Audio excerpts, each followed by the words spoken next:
Mapagpalang araw po sa ating lahat. Ako nga po pala si Andrea Janalner at welcome po sa aking G65 Daily Devotion dito sa Russell Ocampo Seminar Edition. At ngayong araw po ay April 26, 2025 at ang topic po natin ngayong araw ay gap theory.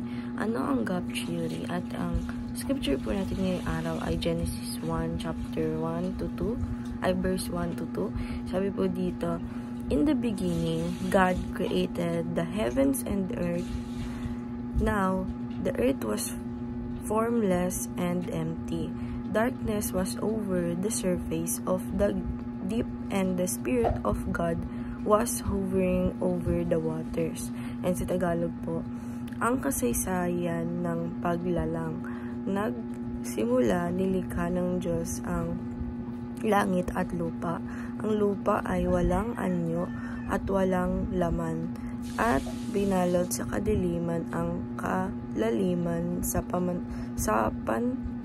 samantala ang Espiritu ng Diyos ay kumikilos sa ibabaw ng mga tubig. And yung concept po ng gap theory is,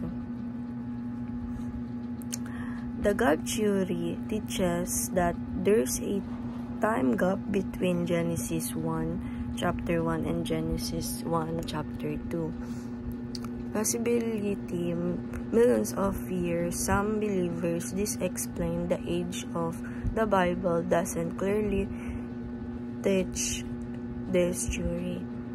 May faithful Christian believe the creation account is conditioned and complete from 1 to onwards. And yung teaching number 1 is the gap theory exegetates theory into the Bible. Sabi naman po dito na yung gap theory po, yung theory po na to is talagang na exegetes dun sa Bible natin, sa book of Bible natin.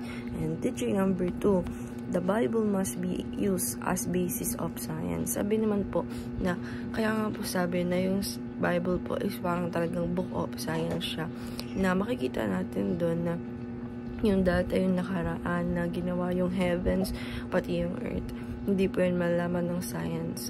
And the Bible must be used as basis as science. And teaching number 3, the Bible teaches a 6-day creation and reveals the origin, sin, and death. Sabi naman po dito na yung Bible po is tinuruan tayo yung 6 days of creation and yung pag-reveal ng origin, ng original ng sin and death natin. And application number 1, understand God's heresy of revelation. Sabi naman po dito na apply po natin sa sarili natin na intindihin po natin at dapat na malaman natin yung God's heresy of revelation.